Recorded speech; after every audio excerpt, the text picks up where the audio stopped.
Wenatchee Foothills, Washington, October 1903. The autumn air, sharp with the promise of pine and the coming frost, carried the rhythmic clang of hammer on steel. On a cleared slope overlooking the Columbia River Valley, a sight arrested the eye, something so profoundly wrong it drew onlookers from their work. A team of horses, straining against block and tackle, was inching a colossal black cylinder up a timber ramp. It was a decommissioned locomotive boiler, 14 feet long and 7 feet in diameter, a 4,000-pound iron leviathan dragged from the Great Northern scrapyard. But it wasn't the boiler that was strange. It was its destination. Waiting for it was not a foundation of stone or a bed of hewn logs, but a cradle perched atop 12 massive cedar stilts, lifting it a full 12 feet into the air. Reese Llewellyn directed the operation with quiet hand signals, his movements economical and precise. He was a compact man, with the dense, powerful build of someone who had spent a lifetime working with heavy metal. Watching from a distance, a group of men from the locomotive shop stood with arms crossed. Their leader, Octavius Beauregard, the shop foreman, shook his head, a look of professional pity on his face. He was a man who understood boilers.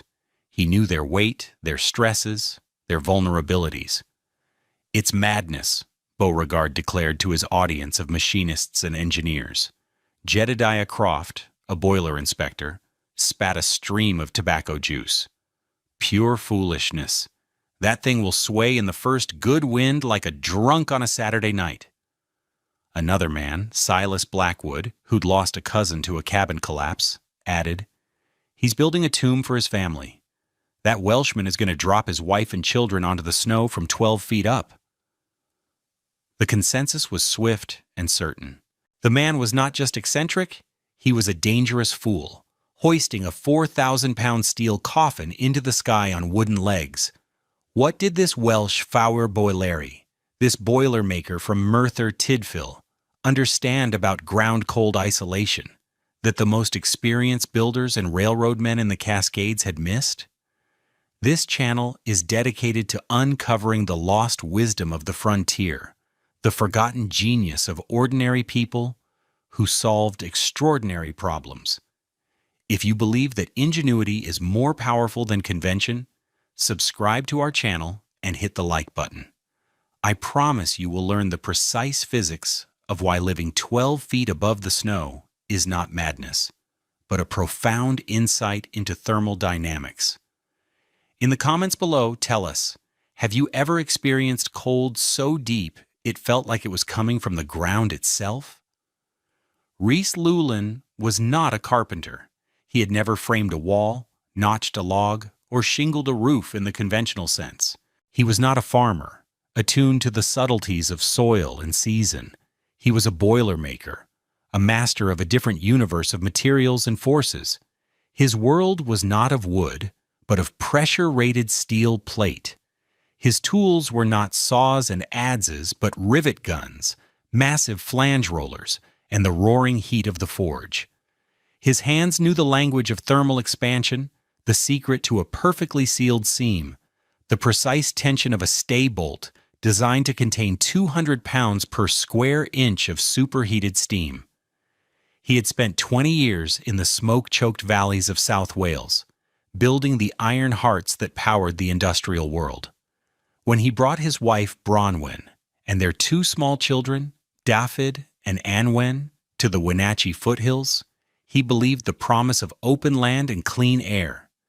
He built a small, tight log cabin, just as his neighbors had, chinking it with mud and moss. Then their first winter arrived in 1902, and it was a lesson in a kind of cold he had never known. This wasn't the damp chill of Wales. This was a dry, predatory cold that seemed to emanate from the very substance of the earth.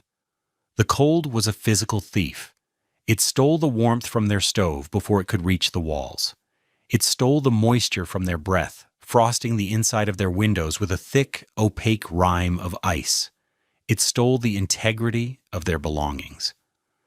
One morning, Reese pulled on his boots, and two of the brass eyelets pulled clean out of the frozen, brittle leather. The cold was an architect of misery.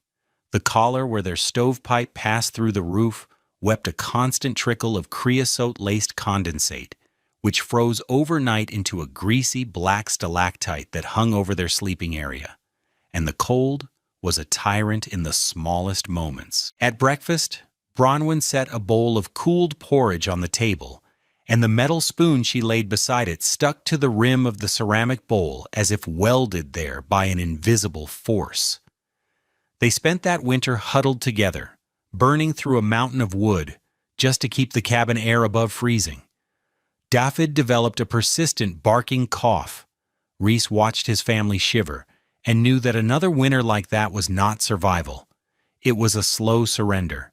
He knew he could not defeat the cold by building thicker walls. He had to change the rules of the fight. The problem wasn't the wind, or the logs, or the chinking. The problem, Reese realized, was the ground itself. The conventional frontier cabin, for all its rugged charm, was a thermal disaster by design. It was built directly on the earth, or on a shallow stone foundation that was little better. In the summer, this was a benefit, the cool earth helping to moderate the cabin's temperature. But in winter, it was a catastrophic flaw. The frozen ground and the immense compact mass of the snowpack that covered it for months became a heat sink of almost infinite capacity. A standard cabin floor, made of rough sawn planks laid over log joists, was in direct conductive contact with this frozen mass. Heat, obeying the second law of thermodynamics, flows from hot to cold. The small wood stove poured thousands of BTUs of energy into the cabin's air, but the floorboards continuously and silently wicked that precious warmth away, conducting it straight into the snow and frozen soil underneath. The floor of every cabin in the foothills was a giant, permanent cooling plate. Families could burn cords of wood, making the air near the ceiling hot enough to bake bread, while their feet remained numb with cold. The neighbors, the millers, and the carvers accepted this as fate. They laid down extra layers of braided rugs. They stuffed straw and old rags under their floorboards. They banked snow high against their foundation logs, believing it was an insulator. And it was, to a degree. But a 4-foot-deep snowpack, compacted by its own weight, still had a surface temperature far below zero. It was a better insulator than the brutally cold air, but it was still a massive cold entity sucking the life from their homes. Their children were always sick. Their firewood supplies dwindled at an alarming rate. They lived in a constant state of thermal siege, fighting a defensive war against an enemy that was already inside their walls, rising from the very ground they stood on. Reese Llewellyn had no intention of fighting a defensive war. He planned to leave the battlefield entirely. The construction began in late summer. First, the stilts. Reese selected 12 straight, flawless cedar trunks, each over a foot in diameter. Cedar was rot-resistant, strong, and plentiful. He and a hired team of loggers dug post holes 8 feet deep, well below the frost line, and set the massive posts in concrete and rock, a technique he'd seen used for railway bridges. The precision was absolute. The tops of all 12 posts were perfectly level, forming a stable platform 12 feet above the ground. Next came the cradle. Using heavy timber beams bolted together with steel plates he forged himself, Reese constructed a support structure that perfectly matched the curve of the boiler shell. This wasn't carpentry. It was mechanical engineering. He understood the distribution of weight, the shear forces, the stresses the wood would endure. Then came the day of the lift. It was slow, dangerous work. The boiler, stripped of its internal firebox and tubes, was still a 2-ton monster. Using the horses, a system of pulleys borrowed from a logging operation, and a stout timber ramp, they nudged the iron cylinder into the sky. It settled into the cradle with a groan of stressed wood and a final, solid thud that echoed across the valley. It was during this phase that Octavius Beauregard made his most pointed visit. He walked the perimeter of the structure, kicking at the base of the cedar stilts. He sighted up their length with a professional eye, then turned to Reese, who was preparing to rivet the end caps onto the boiler. "Llewellyn," Beauregard began, his tone a mixture of authority and genuine concern. "I know boilers, and I know the weather here. You've got 4,000 pounds of iron sitting on 12 toothpicks. It might be stable now in the calm, but what happens when we get a real Chinook? A 70-mile-an-hour wind that comes roaring down that valley. This thing will start to rock. The oscillations will build, and those cedar posts will snap like carrots. You're going to drop your family onto the snowfield as wreckage. It's a death trap." Reese paused his work. He wiped grease from his hands with a rag and looked at the foreman. He didn't argue about wind shear or harmonic resonance. He simply patted one of the massive posts. "She's braced for weather, Mr. Beauregard," he said, his Welsh accent softening the words. Then he turned back to his work, leaving the foreman to stare in disbelief. The work of finishing the vessel began. Reese was in his element. He cut and fitted 2 end plates from heavy steel, leaving openings for a door and a small window. Using his riveting tools, he sealed the ends, creating a single, contiguous steel shell. The sound of the rivet gun, a sharp and alien sound in the quiet woods, rang out for days. Between the outer steel plate and an inner wall of wood paneling, he packed a 5-inch thick layer of dense wool felt, a superb insulator he'd used to lag steam pipes. He cut a hole at the apex of the curved ceiling and installed a stovepipe, carefully sealing it with a high-temperature gasket. He built a sturdy ladder, more like a ship's companionway than a simple ladder, leading up to the door. Bronwyn watched the strange structure take shape. She had learned to trust her husband's hands and his quiet confidence. One evening, as the sun set behind the Cascades, casting a long shadow from the stilted cylinder, she stood beside him. "It looks like a great black egg in a nest, Reese," she said, her voice holding a note of wonder and a tremor of anxiety. "Will it be steady?" Reese put an arm around her shoulder and pointed down at the massive, deeply set posts. "The wind will pass under us, Cariad," he said, "and so will the cold." To understand the genius of Reese Llewellyn's design, you have to understand the physics of heat transfer, specifically conduction. Conduction is the transfer of heat through direct physical contact. It's why a metal spoon in a hot cup of tea gets hot. The cabin floors of the Wenatchee foothills were the spoon, and the frozen ground was the tea, only in reverse. The floor was losing its heat to the cold ground through direct contact. Llewellyn's solution was radical. By hoisting his home 12 feet into the air, he created a massive insulating gap of the best and cheapest insulator available, air. He had completely severed the conductive link to the ground. The immense heat-sucking mass of the snowpack was now irrelevant to his floor.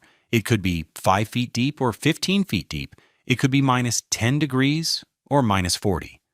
The cold had no direct path into his home from below. Let's consider the numbers. A typical log cabin might lose 30 BTUs per hour for every square foot of its floor, a constant draining loss. For a 200-square-foot cabin, that's 6,000 BTUs per hour, the equivalent of a small stove burner running constantly, disappearing straight into the ground. Llewellyn's elevated floor, with only still air beneath it, might lose only 5 BTUs per hour per square foot to the air below. He had reduced his heat loss through the floor by over 80% with a single design choice. Furthermore, the shape of the dwelling was an active part of the heating system. A small, efficient wood stove sat in the center of the cylindrical space. Its radiant heat warmed the curved iron walls. Unlike a square cabin with cold corners and dead air spots, the boiler's interior created a natural convection loop. Air warmed by the stove would rise, follow the curve of the ceiling, cool slightly, and descend down the opposite wall, flowing across the floor, back to the stove to be reheated. This gentle, constant circulation distributed the heat with incredible efficiency, creating a nearly uniform temperature from floor to ceiling. The iron shell itself became a giant, gentle radiator, holding and emitting warmth in all directions. Llewellyn hadn't just built a shelter. He had designed a closed thermal system, a machine for living warmly. That winter, the weather came not as a storm, but as an invasion. A Cascade Pacific Arctic outflow, a brutal mass of dry, frigid air from the Canadian interior, spilled over the mountains and settled into the valleys. For 7 consecutive days, the temperature never rose above -20, with a nighttime low of -32. A relentless 30-mile-per-hour east wind scoured the landscape, picking up the dry crystalline snow and sculpting it into monstrous drifts. For the families in conventional cabins, it was a week of pure misery. The wind drove the cold through every tiny crack in their walls. The snow piled up, burying their homes to the eaves. This wasn't a cozy white blanket, it was an enshrouding mass of killing cold.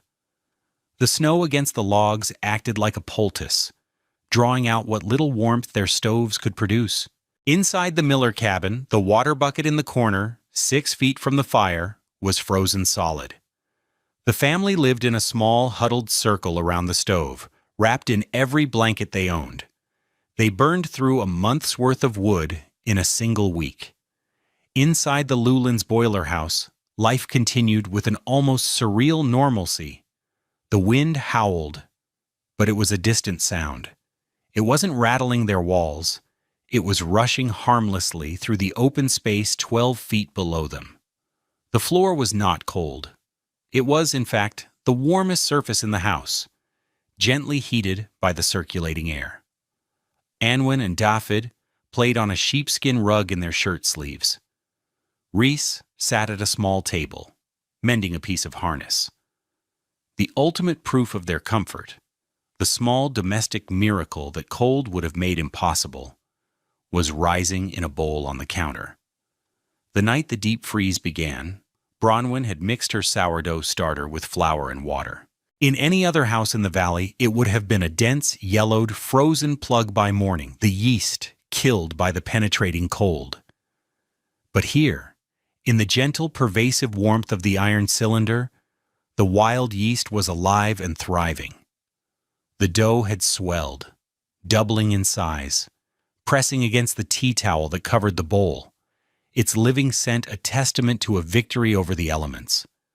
The sound inside was not the shriek of the wind, but the quiet crackle of the stove and the gentle hum of a family at peace. They were not surviving the cold. They were ignoring it. They were an island of warmth, floating on an ocean of winter.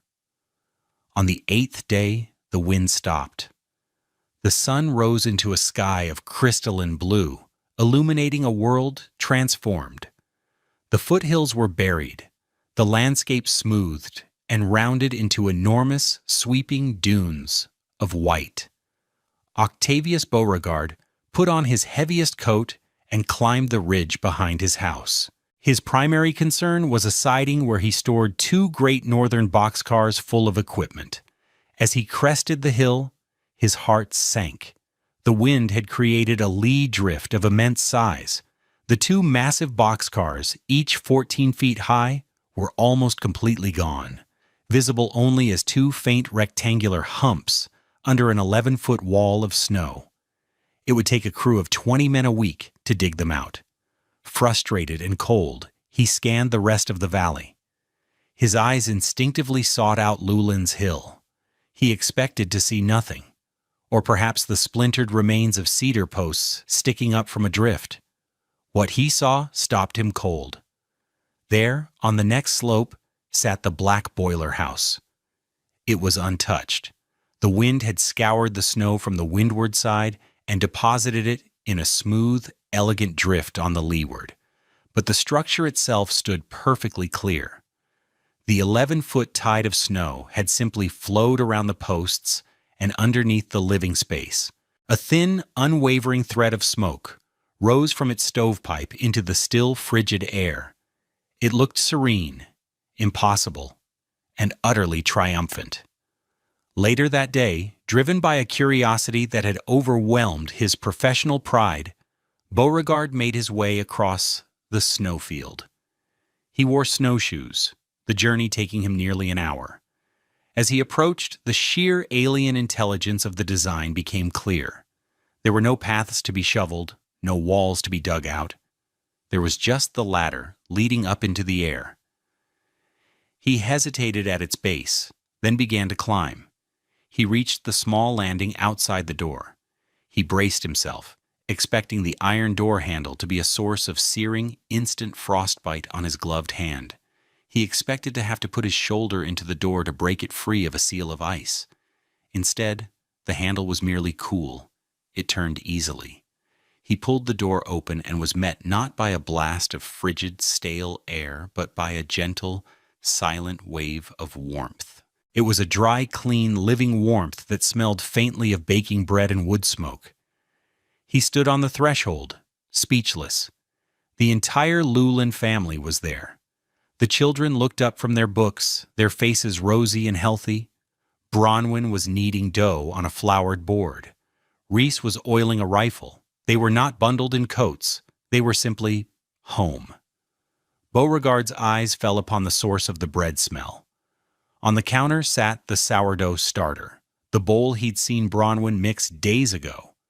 It had not only risen, it had split the towel covering it and crowned the rim of the bowl, a bubbling, active testament to a constant, gentle warmth. He thought of his own wife, Martha, that very morning, using a paring knife to chip their frozen, lifeless starter out of its ceramic crock. The gap between that image and the one before him was the gap between mere survival and actual life.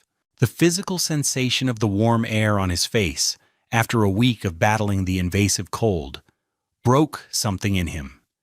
His certainty, his expertise, his mockery, it all dissolved in that simple, undeniable wave of warmth. He looked at Reese Llewellyn, who had risen to greet him. Beauregard struggled for words, to articulate the scale of what he was seeing. He gestured around the curved, warm space, a space that defied every rule of frontier building he had ever known. "Llewellyn," he said, his voice husky with awe, "you didn't build a cabin." He paused, searching for the right word. "You built an ark." Octavius Beauregard became Reese Llewellyn's most powerful advocate. The story of the ark, the house that floated above the winter, spread through the great northern workshops. The foreman, a man whose opinion on mechanical matters was law, described the warm floor, the shirt-sleeved children, and the living sourdough. He didn't just tell the story. He explained the principle of ground-cold isolation with the zeal of a convert. He made his fellow engineers and mechanics understand that Llewellyn wasn't a fool. He was a physicist working with steel and wood. The railroad, always a practical enterprise, saw an opportunity. The Wenatchee yards held dozens of decommissioned locomotive boilers from an older, smaller class of engine deemed scrap. Beauregard went to the division superintendent, and with the force of his conviction, he made a case. These weren't scrap metal. They were ready-made, weatherproof, fireproof, and vermin-proof houses for the homesteaders settling the high country along the new rail lines. That spring of 1904, the Great Northern Railway began selling the surplus boiler shells. Following the card from the front office, 14 homesteading families purchased a boiler for the sum of $40. Included in the price was a set of blueprints, meticulously drawn by Reese Llewellyn himself, detailing the precise construction of the 12-foot cedar stilt cradle and the method for insulating and finishing the interior, all along the High Line, from the Entiat Valley to the Okanogan Highlands. Strange black cylinders began to appear on the hillsides. The mockery that had once greeted Llewellyn's project was replaced by a wave of pragmatic imitation. The following winter, reports trickled back to the Wenatchee Depot. Families living in the boiler houses were reporting fuel savings of over 70%. More importantly, they reported a winter of unprecedented comfort and health. Reese Llewellyn's innovation was an intuitive leap that anticipated principles of modern building science by nearly a century. Today, architects and engineers building in Arctic and permafrost regions use the exact same core concept. They construct buildings on pile foundations, lifting them off the frozen ground to prevent heat from the building melting the permafrost and destabilizing the structure. Coastal homes are built on stilts for a different reason, to allow storm surges to pass underneath. But the principle of separating the dwelling from a hostile ground condition is identical. Llewellyn, using only the materials at hand and the knowledge from his old-world trade, had engineered a solution that modern science would later validate with complex calculations and thermal imaging. The frontier was a landscape of harsh truths. It did not reward tradition or sentiment or what people thought should work. It rewarded what actually worked. Most settlers who arrived in the cold north fought a war of attrition against the winter. They built thicker walls. They dug deeper into the ground. They anchored themselves more firmly to the land, believing that fortitude meant fighting the elements head-on. They treated the cold as an enemy to be barricaded out. Reese Llewellyn saw it differently. He understood that the greatest source of cold was the very ground they sought to conquer. So he made a simple, revolutionary choice. He didn't anchor his cabin to the cold ground. He let the snowpack pass under it like a tide under a pier. He didn't fight the winter. He simply rose above it. Thank you for joining us on this journey into the past. If these stories of forgotten ingenuity inspire you, please like this video and subscribe to our channel for more. And let us know in the comments, what other old-world skills do you think would have been surprisingly useful on the American frontier? We read every one of your insights. The content of this video is for educational and storytelling purposes. It presents a fictionalized narrative inspired by real historical practices and principles of thermal engineering. The characters, names, and specific events depicted are products of creative reconstruction. Any application of historical building techniques in a modern context should be done in full compliance with current building codes, safety standards, and engineering regulations. This video does not constitute professional, technical, or legal advice.